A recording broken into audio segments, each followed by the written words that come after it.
Pernah nggak sih kamu lagi scrolling media sosial terus menemukan sebuah postingan yang isinya tuh perdebatan yang panas banget?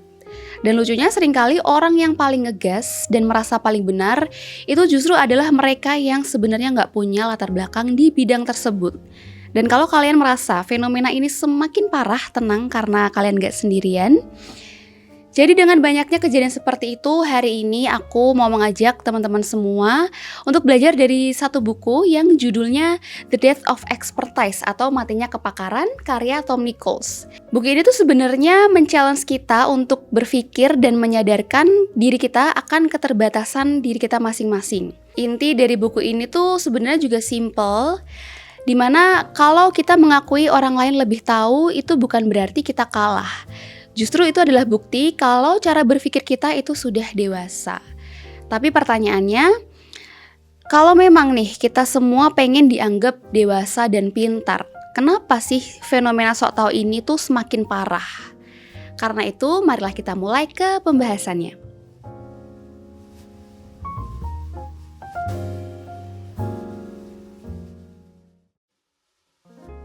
Halo teman-teman, kembali lagi bersama saya Margareta di flashross.id. Nah, sebelum kita masuk ke isi bukunya, kita kenalan dulu sama penulisnya yaitu Tom Nichols. Beliau adalah seorang profesor di Akademi Angkatan Laut Amerika Serikat dan juga mengajar di Harvard University.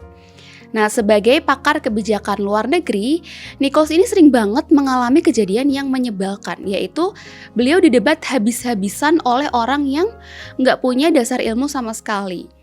Nah, dari situ dia sadar nih kalau ada yang salah dengan cara kita berdemokrasi sekarang. Karena banyak yang menganggap kalau kebebasan berpendapat itu berarti pendapat kita otomatis setara dengan fakta ilmiah yang sebenarnya. Dan itu adalah salah satu alasan mengapa Tom Nichols ini menulis buku yang satu ini. Dalam bukunya, Tom Nichols juga bilang kalau masalahnya bukan sekedar kita nggak tahu apa-apa, tapi masalahnya banyak dari kita yang justru bangga sama ketidaktahuan itu. Nah, tapi kenapa banyak orang bisa jadi seegois ini? Ada 3 alasan utamanya. Yang pertama, banyak orang terjebak dengan Dunning-Kruger effect. Dalam hal ini adalah intinya orang yang pengetahuannya sedikit itu biasanya justru yang paling pede. Dia merasa sudah di puncak padahal masih ada di kaki gunung. Ada nih contoh simpelnya. Ada orang barusan bisa masak langsung ngerasa lebih jago dari seorang chef.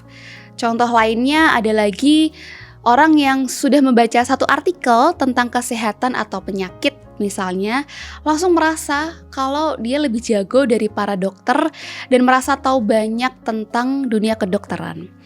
Padahal untuk jadi seorang chef, untuk jadi seorang dokter itu kan butuh waktu bertahun-tahun, melewati banyak sekali kegagalan dan juga banyak proses yang tidak mudah sama sekali.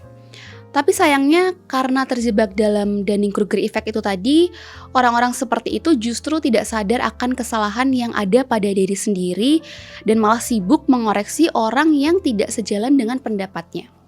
Lalu alasan yang kedua adalah internet dan media sosial.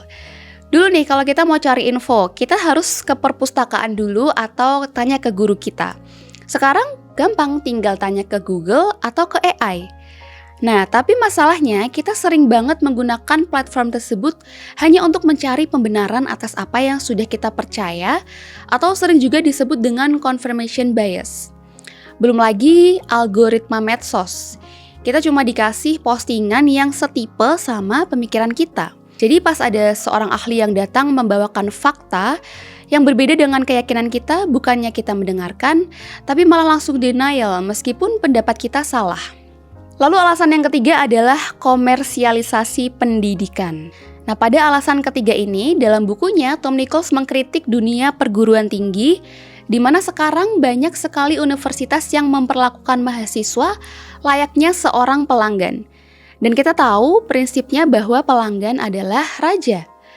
Akhirnya banyak kampus lebih fokus bikin mahasiswa nyaman daripada benar-benar menantang isi kepala mereka. Efeknya, mahasiswa jadi manja dan merasa gelar ijazah adalah bukti bahwa mereka sudah pintar dalam segala hal. Padahal dunia perkuliahan seharusnya membuat kita sadar betapa banyak yang belum kita ketahui. Dari itu tadi adalah beberapa alasan dalam buku ini mengapa banyak masyarakat kita yang menjadi sok tahu dan menolak untuk belajar lebih jauh. Nah, sekarang kita masuk ke poin dan pertanyaan yang paling sering muncul, yakni apakah pakar atau seorang ahli bisa melakukan kesalahan? Secara singkat jawabannya adalah bisa. Di sini, Tom Nichols menjelaskan jika pakar dan ahli juga bisa melakukan kesalahan. Dokter bisa salah diagnosis, ekonom juga bisa salah prediksi. Mereka manusia dan mereka juga punya bias pemikiran. Tapi ada hal yang perlu digarisbawahi, yakni para pakar akan melakukan kesalahan jauh lebih sedikit daripada orang awam. Jadi ketika pakar salah, mereka biasanya punya metodologi yang bisa dilacak di mana letak kesalahannya.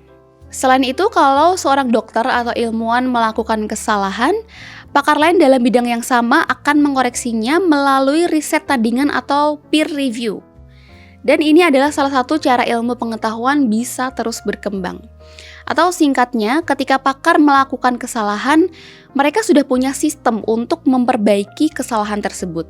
Karena itu, dalam bukunya, Tom Nichols juga mengatakan jika kita boleh bahkan harus kritis. Tapi caranya bukan dengan menghina atau merasa lebih tahu, melainkan dengan menuntut penjelasan yang masuk akal dan mencari opini kedua dari pakar lain. Bukan dari internet, sesama orang awam, ataupun AI. Buku Matinya Kepakaran ini benar-benar bisa jadi pengingat untuk kita semua supaya nggak merasa jadi orang yang paling pintar. Buku ini juga ditulis bukan supaya kita menjadi menelan mentah-mentah omongan para pakar secara buta. Tom Nichols cuma mau kita punya kerendahan hati dan mau kita sadar akan batasan diri kita masing-masing. Kita boleh kritis, kita boleh bertanya, tapi tujuannya untuk belajar, bukan untuk menjatuhkan hanya demi ego. Jadi mulai sekarang kita bisa coba nih untuk menjadi lebih bijak lagi. Sebelum kita merasa paling pintar di kolom komentar, kita bisa coba deh tanya ke diri kita sendiri. Aku nih beneran paham masalahnya atau cuma sekedar punya pendapat? Karena mudah sekali untuk melihat kesalahan orang lain, tapi sangat sulit untuk melihat kesalahan pada diri kita sendiri. Nah, itu tadi beberapa poin yang bisa saya share mengenai buku ini. Jadi gimana menurut kalian mengenai buku yang satu ini? Coba tulis pendapat kalian di kolom komentar. Dan kalau teman-teman suka bahasan buku kayak gini dan merasa video ini bermanfaat dan juga membuka wawasan baru, jangan lupa tekan tombol like, share video ini ke teman-teman kalian, dan juga subscribe agar tidak ketinggalan pembahasan menarik lainnya di channel ini. Terima kasih sudah menonton video ini sampai selesai. Tetap rendah hati, terus belajar, dan sampai jumpa di video berikutnya.